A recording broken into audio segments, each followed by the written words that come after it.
नमस्ते भारत, मैं हूँ भूमिका मेहता, अपने देश की बेटी और अपने भाई की बहन सुशांत सिंह राजपूत की बहन। अब आपके सामने बहुत सारी अपडेट्स लेकर आई थी एंड पिछली वीडियो में सलमान खान के बारे में बात करी थी। सलमान खान के पिता को जो चिट्ठी मिली संडे की सुबह को मॉर्निंग वॉक करते हुए, किसने वो लेटर हाथ में दिया और किसने उस धमकी भरे लेटर को लिखा है और पहुंचाया है इन दोनों बाप बेटे के पास। धमकी ये थी कि सलमान खान को मार दिया जा सकता है और नॉट ओनली सलमान खान, सलीम खान के लिए भी ये धमकी दी गई है। अब लेट्स सी कि इस धमकी के ऊपर क्या वर्णन होता है, क्या होता है। माना जा रहा है कि टीआरपी के लिए या फिर अपने आप को बेकसूर और बेबस समझाने के लिए सलमान खान की भी ट्रिक्स हो सकती है। अपने घर में बहुत सारी सिक्योरिटी लगा दी है जनाब ने। बहुत अच्छा क्वेश्चन एक मेरे सब्सक्राइबर ने पूछा कि दीदी आप सोचो कि कैसा लग रहा है अभी एसएसआरियंस को, स्पेशली ऐसे एसएसआरियंस को जो रियल एसएसआरियंस है, जो सच में सुशांत को जस्टिस सिर्फ कमेंट पे please justice for Disha Salyan and Sushant Singh Rajput लिखते नहीं है, जो दिल से चाहते हैं। उनमें से एक सब्सक्राइबर ने मुझे कहा कि कैसा अजीब लग रहा है दी, जब ये याद आता है कि फेब के महीने में 2020 में फेब में जब सुशांत के परिवार ने एफआईआर दर्ज करवानी चाहिए कि हमारे बेटे पर खतरा मंडरा रहा है, उसकी जान पर आ सकती है, उसकी जान खतरे में है, हमें थ्रेट लग रहा है। और नॉट ओनली दिस, उन लोगों ने बकायदा रिया का नाम लिया कि रिया हमें बात नहीं करने देती है, हमें परिवार वालों को मिलने नहीं देती है, उससे बात करने मैसेज करने नहीं देती है, और पूरा जो भी पैसे का लेन देन होता है या जो भी वो सारा कुछ हमारे बेटे का वही देख रही है। और हमें कुछ समझ ही नहीं आ रहा है और हमारा बेटा काफ़ी दिनों से हमसे बात नहीं कर पा रहा है, बट इतना हमें समझ आ रहा है और इतना हमारी जानकारी के मुताबिक हम आपको बता रहे हैं कि हमारे बेटे की जान खतरे में है। इतना सब कुछ बताने के बावजूद कोई एफआईआर दर्ज नहीं हुई थी। वहीं पर सलमान खान को एक धमकी भरा लेटर दिया जाता है। अभी इस लेटर के ऊपर कुछ आगे आया ही नहीं है कि ये लेटर लॉरेंस बिश्नोई ने दिया है, गोल्डी बराड़ ने दिया है या फिर किसी हेटर ने दिया है और भी हेट्रेड पैदा करने के लिए, या फिर ये एक टीआरपी का मामला है। अभी तक कुछ खुलासा नहीं हुआ है। बहुत अफसोस की बात है ऐसा कुछ होता है तो मतलब बायसनेस जो दिखा रही है पुलिस, ये बायसनेस अच्छी नहीं है। बहरहाल जो कर्मा है वो बहुत बुरी तरह से सलमान पर छाया हुआ है, क्योंकि मैं आपको बताना चाहती हूँ उसकी जो अपकमिंग मूवी है जिसके लिए 25 दिन की शूटिंग वो हैदराबाद में करने वाले हैं। ओह शिट, मैंने क्या टिप दे दी लॉरेंस बिश्नोई को कि सलमान खान हैदराबाद जाने वाला है शूटिंग के लिए 25 दिन। दे दी तो मुझे कोई फर्क नहीं पड़ता, दे दी तो दे दी। एनीवेज, तो 25 दिन हैदराबाद में शूटिंग करने वाले हैं, कभी ईद कभी दिवाली के लिए। अभी क्या हुआ है कि हमें जब पता चला पिछले 2-3 हफ्तों के पहले कि आयुष शर्मा, उनके जीजा जी ने इस मूवी को छोड़ देना समझा, तो ये नहीं पता चल रहा था कि कौन से रीजंस हो सकते हैं।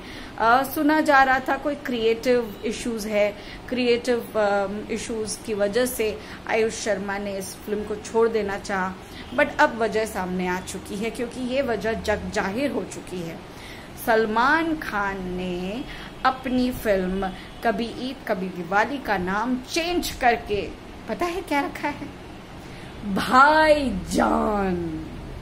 कहाँ ये मूवी एक ऐसी चीज दर्शा रही थी कि हिंदू मुस्लिम दोनों ही प्यार से त्योहार मनाएंगे, और प्यार दिख रहा था इस टाइटल में। मूवी तो देखने की कोई भी गुंजाइश नहीं है मेरी या हमारे एसएसआरियंस की, लेकिन टाइटल सोचकर ऐसा लग रहा था। बट अब तो कोई मामला ही, मतलब क्या कहे।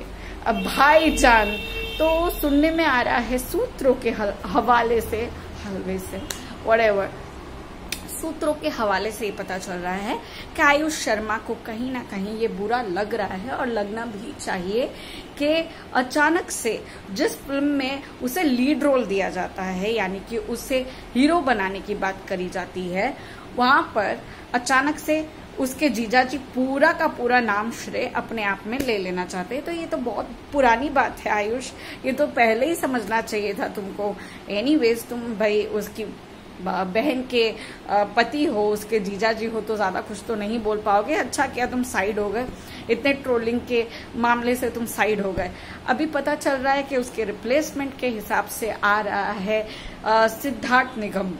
अब ये सीरियसली बोलूं तो मुझे नहीं पता है कौन है, लेट्स सी। मुझे जहां तक महसूस हो रहा है कोई आउटसाइडर होगा, क्योंकि इन लोगों के हिसाब से आउटसाइडर अभी अगर कोई बॉलीवुड मूवी में आते हैं तो हम लोग उन्हें देखेंगे ना ना ना ना ना। जहां पर सिर्फ आउटसाइडर की मूवी होगी ना, आपके हिसाब से वो आउटसाइडर है, हमारे हिसाब से वो बहुत अच्छा एक्टर है। तो जहां सिर्फ अच्छे एक्टर होंगे ना, जिस मूवी में मूवी की कहानी होगी, हम उसी मूवी को देखेंगे।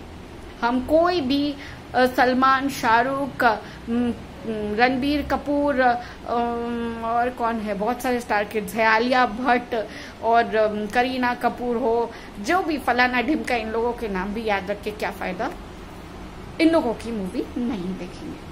हम अक्षय कुमार को स्टिल देख रहे थे, बट जब से वो गुटखा गैंग में गया है तब से लोगों ने उसके ऊपर प्यार से गुटखा थूका है।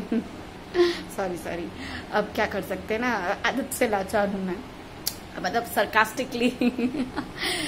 एनीवेज, अब मैं आपको एक बात बताना चाहती हूँ। बीइंग इन वेस्ट बंगाल, ये मेरा फर्ज है कि मैं इस बारे में बात करूं।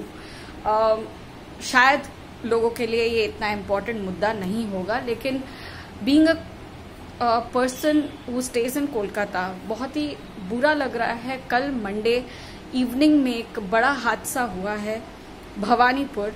मैं आपको ये तक बता दूं कि भवानीपुर मेरे बहुत दिल के करीब है, बहुत लोग जानते हैं क्यों। अब कोलकाता में भवानीपुर के इलाके में एक मर्डर होता है, और ये एक फैमिली है। फैमिली में हस्बैंड वाइफ जो मिडिल एज से ज़्यादा, थोड़े से उनकी age, Ashok Shah was 52-53 and Rashmita Shah उनकी वाइफ लगभग 49-50 की उम्र की होंगी। आई डोंट नो उनकी बेटी इस वीडियो को देख रही हो या नहीं। अगर देख रही हूँ तो पूरी रिस्पेक्ट, पूरा मतलब क्या बोलूँ, पूरी सहानुभूति है मेरी तुम्हारे साथ। जो अगर तुम्हारी वीडियो જોઈ રહી છો તો પ્લીઝ મને DM કરજે, મને તારો નંબર દેજે, હું તારા સાથે જરૂર વાત કરીશ। મને બહુ જ સારું લાગશે તારા સાથે વાત કરીને, અને તું એકલી નહીં સમજતી પોતાને, હું તારા સાથે છું। मैंने गुजराती में ये कहा कि अगर तुम मेरी वीडियो देख रही हो तो कम से कम अगर तुम्हें मन हो मुझे DM में अपना नंबर दे सकती हो, मैं तुमसे बात करूंगी और तुम खुद को अकेला मत समझो। अचानक से ये फैमिली पूरी तरह से ख़त्म हो गई। कल शाम को रॉबरी के माध्यम से आए। अब ये नहीं पता चल रहा है कि एक था या 2-3 जन आए थे, लेकिन ये लोग रॉबरी करने के लिए आए थे। और अशोक शाह और रश्मिता शाह ने पूरी तरह से फाइट करने की कोशिश करी, एंड ये दिख रहा है क्योंकि ज़ोर ज़बरदस्ती जो इंजरीज है उसके हिसाब से लग रहा है कि शायद उन्होंने अपने आप को बचाने की कोशिश की होगी, बट नहीं बचा पाए। बहुत ही गंदी तरीके से ब्रूटली मर्डर्ड, एंड इन दोनों हस्बैंड वाइफ को ख़त्म कर दिया गया। उन्होंने जो जेवर पहने थे, यानी अंगूठियाँ होंगी या गले में चेन्स होंगी, वो सारी की सारी ले ली गई। अलमारी तोड़ी हुई थी, अलमारी के लॉकर्स टूटे हुए थे, उधर से जितना कैश और जितना भी सामान होगा, ज्वेलरी, सब कुछ रॉबर्स ने ख़त्म कर दिया, ले लिया। एक टीवी जो जब उनकी बेटी एंटर होती है, जो कि काम पर गई थी, 3 लोगों की मतलब 3 बेटियां हैं इन लोगों की थी, एंड 2 बेटियों का शादी हो चुका है। तीसरी जो यंगेस्ट डॉटर है वो काम पर गई थी, और जब वो लौटी, वो इसलिए जल्दबाजी में लौटी क्योंकि वो कम से कम बहुत बार फ़ोन कॉल्स कर चुकी थी, लेकिन किसी ने फ़ोन नहीं उठाया। और वो हड़बड़ा कर घर जब आती है तो वो देखती है अपने माँ बाप को उस अवस्था में, जिस अवस्था में कोई भी बेटा बेटी या कोई भी ऐसी अवस्था नहीं देखना चाहते हैं अपने माँ बाप की। उसने देखी और बहुत ही क्या बोलूं, brutally cold blooded murder, wild robbers ने करी। पोस्टमार्टम की रिपोर्ट्स का अभी तक मुझे पता नहीं चला है, मैं पता करने वाली हूँ। थैंक यू सुधा माँ कि आपने मुझे ये न्यूज़ की बात बताई, क्योंकि मैं न्यूज़ नहीं ज़्यादा देखती हूँ, मेरे पुराने सब्सक्राइबर्स जानते हैं। तो पूरी तरह से आप तक मेरी श्रद्धांजलि पहुंचा रही हूँ। मैं आपकी आत्मा को शांति मिले ये चाहती हूँ, और साथ ही साथ कोलकाता पुलिस को ये रिक्वेस्ट करना चाहती हूँ कि जितना जल्दी हो सके उन चोरों को, उन रॉबर्स को, उन मर्डरर्स को पकड़वाइए, और इन लोगों को ऐसी सजा दीजिए ना कि भूले नहीं। और आप सबसे भी ये कहना चाहती हूँ कि सिर्फ पुलिस का ही काम नहीं होता है, अपनी सुरक्षा का खुद ध्यान रखना बहुत ज़रूरी है। मैं खुद क्या कहूँ, कभी कभी खुद लापरवाह हो जाती हूँ, पर अब नहीं होंगी, क्योंकि बहुत ज़रूरी है खुद की प्रोटेक्शन करना। जब तक खुद की प्रोटेक्शन नहीं करेंगे तब तक आवाज़ कैसे उठाएंगे। सो यही बातें आपसे शेयर करना चाहती थी। कुछ भी नई अपडेट्स आएंगी तो मैं आप तक ज़रूर पहुँचाऊँगी। एंड पाछू कहूँ छू, अगर तुम्हारी वीडियो જોઈ રહી છો ને તારું નામ બી નથી ખબર, તો પ્લીઝ મને કોન્ટેક્ટ કરજો, પ્લીઝ હું તારી સાથે વાત કરીશ। Thank you. एंड बाकी आप सबकी मर्जी। We want justice and we will get justice, and justice हो रहा है, हर माध्यम से जस्टिस हो रहा है। धन्यवाद आप सबका मेरे साथ जुड़ने के लिए। जुड़े रहिए, साथ दीजिए। जय हिंद।